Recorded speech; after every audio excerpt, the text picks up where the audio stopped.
ಎಲ್ರಿಗೂ ನಮಸ್ಕಾರ. ಇವತ್ತಿನ ವಿಡಿಯೋದಲ್ಲಿ ಶುಂಠಿಯನ್ನು ಬಳಸಿಕೊಂಡು ಪ್ರತಿನಿತ್ಯದಲ್ಲಿ ತೂಕವನ್ನು ಹೇಗೆ ಇಳಿಸಿಕೊಳ್ಳಬಹುದು ಅನ್ನೋದ್ರ ಬಗ್ಗೆ ತಿಳ್ಕೊಳ್ಳೋಣ. ನಮ್ಮ ಅಡುಗೆ ಮನೆಯಲ್ಲಿ ಸುಲಭವಾಗಿ ಸಿಗುವ ಶುಂಠಿ ಕೇವಲ ರುಚಿಯನ್ನು ಹೆಚ್ಚಿಸುವ ಪದಾರ್ಥವಲ್ಲ, ಆರೋಗ್ಯಕ್ಕೂ ಅನೇಕ ಪ್ರಯೋಜನಗಳನ್ನು ನೀಡುತ್ತೆ. ವಿಶೇಷವಾಗಿ ತೂಕ ಇಳಿಸಿಕೊಳ್ಳಲು ಪ್ರಯತ್ನಿಸುತ್ತಿರುವವರಿಗೆ ಶುಂಠಿ ಉತ್ತಮ ಸಹಾಯಕವಾಗಬಹುದು. ಶುಂಠಿಯಲ್ಲಿರುವ ನೈಸರ್ಗಿಕ ಅಂಶಗಳು ಜೀರ್ಣಕ್ರಿಯೆಯನ್ನು ಸುಧಾರಿಸಲು ಸಹಾಯ ಮಾಡುತ್ತವೆ. ಆಹಾರ ಸರಿಯಾಗಿ ಜೀರ್ಣವಾದಾಗ ದೇಹದಲ್ಲಿ ಅನಗತ್ಯ ಕೊಬ್ಬು ಸಂಗ್ರಹವಾಗುವ ಸಾಧ್ಯತೆ ಕಡಿಮೆಯಾಗುತ್ತೆ.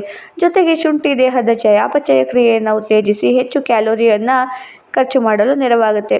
ಬೆಳಗ್ಗೆ ಬೆಚ್ಚಗಿನ ನೀರಿನಲ್ಲಿ ಸ್ವಲ್ಪ ಶುಂಠಿ ಸೇರಿಸಿ ಕುಡಿಯೋದು ಅಥವಾ ದಿನನಿತ್ಯದ ಆಹಾರದಲ್ಲಿ ಶುಂಠಿಯನ್ನು ಬಳಸೋದು ಹಸಿವಿನ ನಿಯಂತ್ರಣಕ್ಕೂ ಸಹಾಯವಾಗಬಹುದು.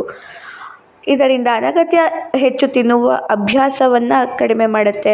ಆದರೆ ಕೇವಲ ಶುಂಠಿ ಸೇವನೆಯಿಂದ ಮಾತ್ರ ತೂಕ ಕಡಿಮೆಯಾಗೋದಿಲ್ಲ. ಸಮತೋಲನ ಆಹಾರ, ನಿಯಮಿತ ವ್ಯಾಯಾಮ ಮತ್ತು ಉತ್ತಮ ಜೀವನ ಶೈಲಿಯೊಂದಿಗೆ ಶುಂಠಿಯನ್ನು ಸೇರಿಸಿದಾಗ ಉತ್ತಮ ಫಲಿತಾಂಶ ಕಾಣಬಹುದು. ಅತಿಯಾಗಿ ಶುಂಠಿ ಸೇವಿಸೋದು ಕೆಲವರಿಗೆ ಹೊಟ್ಟೆ ಉರಿ ಅಥವಾ ಅಸ್ವಸ್ಥತೆಯನ್ನು ಉಂಟು ಮಾಡಬಹುದು. ಆದ್ದರಿಂದ ಮಿತವಾಗಿ ಸೇವಿಸೋದು ಉತ್ತಮ.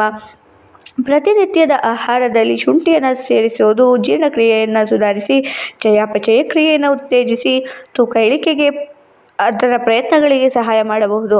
ಆದರೆ ಆರೋಗ್ಯಕರ ಆಹಾರ ಮತ್ತು ವ್ಯಾಯಾಮದ ಜೊತೆಗೆ ಇದನ್ನು ಅನುಸರಿಸೋದು ಅತ್ಯಗತ್ಯ. ಮಾಹಿತಿ ಇಷ್ಟ ಆಯಿತು ಅಂದರೆ ವಿಡಿಯೋನ ಲೈಕ್ ಮಾಡಿ, ಶೇರ್ ಮಾಡಿ, ಸಬ್ಸ್ಕ್ರೈಬ್ ಮಾಡಿ. Thank you for watching.